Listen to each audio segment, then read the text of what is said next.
특히 지난해 챔피언스리그 맞대결에서는 귄도안이 6번으로 나서며 공격에서 수비로 전환될 때 기동력과 경합 부분에서 크게 밀리며 0대2 패배를 기록했지만 이번 경기에서는 로드리와 라인더르스를 중심으로 수비 전환 시에 강한 경합과 빠른 리커버리를 가져가는 차이를 보여줬습니다.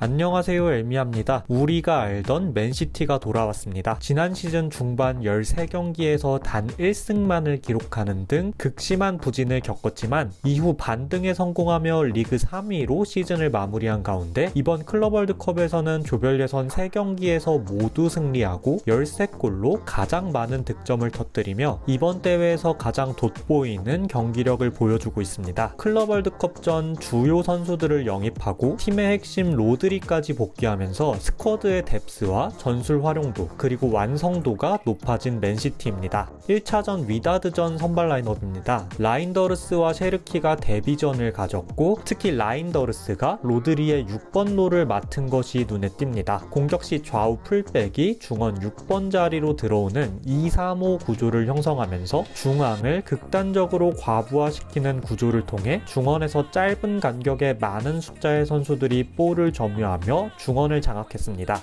미드필더 성향의 사이드백 리코르이스와 오렐리의 활용도가 중원을 장악하는 데 중요한 역할을 했고 사이드에서는 넓게 폭을 벌린 윙어들의 1대1을 활용할 수 있었습니다.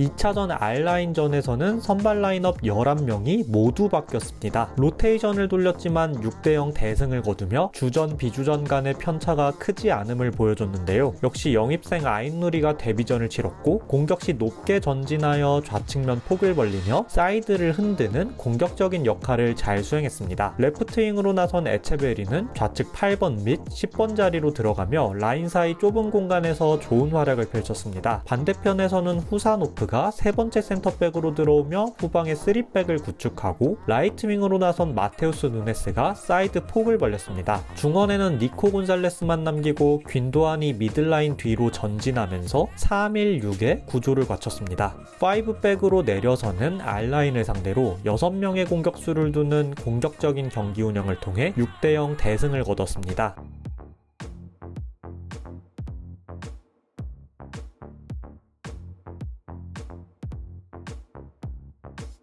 그리고 3차전 유벤투스를 상대한 맨시티입니다. 유벤투스가 약간의 로테이션을 돌리긴 했지만 이전 두 팀에 비해 유럽의 강팀을 상대하는 진정한 시험대가 될 수 있었는데요. 긴 부상 이후 지난 두 경기에서 교체로만 출전했던 로드리가 9개월 만에 선발로 복귀하며 아직 완벽한 핏은 아니지만 6번 롤을 성실히 수행했고 라인더르스는 로드리의 파트너로 나섰습니다. 좌우 풀백으로 나선 아인누리와 누네스는 공격 시 전진하여 사이드 폭을 벌렸고 도쿠와 사비우는 안으로 들어가며 중원에 3미들이 배치되는 2-3-5 구조를 형성했습니다. 지난 시즌 후반기 자주 활용됐던 공격 구조인데요.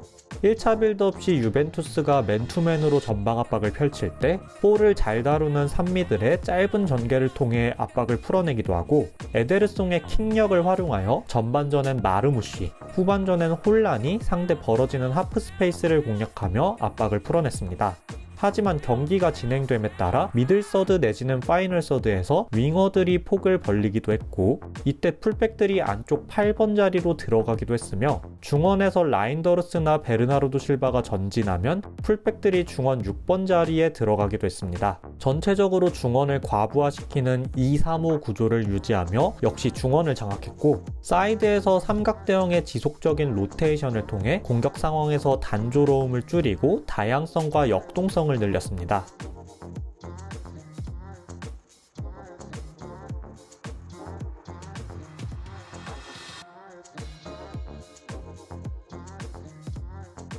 특히 아인누리의 활용도가 눈에 띄었습니다. 지난 2차전에서는 사이드 폭을 벌리며 본인에게 익숙한 공격적인 역할을 수행했다면 이번 3차전에서는 폭을 벌릴 뿐만 아니라 중앙으로 들어와 중원에서의 경기 운영까지 수행하며 사이드 폭을 벌린 도쿠에게 하프 스페이스에서 절묘한 어시스트까지 기록한 아인누리입니다. 기존의 레프트백으로 나서던 오랄리의 경우 중원에서의 쓰임새는 좋지만 사이드에서는 한계가 있었다면, 공격력과 볼 다루는 기술을 겸비한 아인누리의 경우 사이드는 물론 울버햄튼에서도 중원으로 들어오는 인버티드 풀백 역할을 맡아본 경험이 있기에 과르디올라의 전술적 완성도를 높이는 데 있어 중요한 역할을 할 것으로 보여집니다. 미드필더 출신이지만 볼을 다루는 기술보다는 뛰어난 운동 능력을 지닌 누네스 역시 사이드에서 폭을 벌릴 뿐만 아니라 중앙으로도 들어오면서 언더래핑으로 상대의 자책골을 유도하고 오버래핑으로 어시스트를 기록하는 활약을 펼쳤습니다.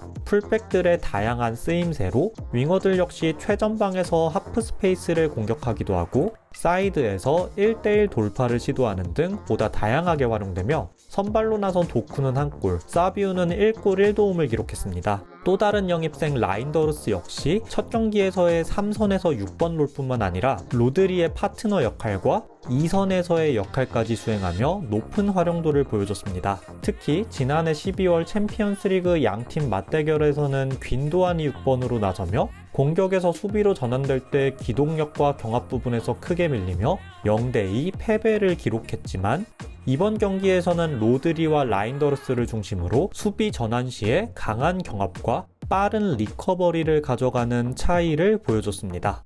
또 평소 교체 카드를 전부 활용하지 않던 과르디올라지만 조별 예선 3경기 모두 교체 카드 5장을 전부 사용하며 두터워진 스쿼드 뎁스를 활용해 적절하게 체력을 안배시켰습니다. 이렇듯 영입생들의 가세와 함께 전술적 활용도와 완성도를 높여가며 조별 예선에서 압도적인 경기를 펼친 맨시티입니다. 다가오는 아릴랄과의 16강전 역시 기대가 됩니다. 오늘 영상은 여기까지입니다. 시청해주셔서 감사합니다.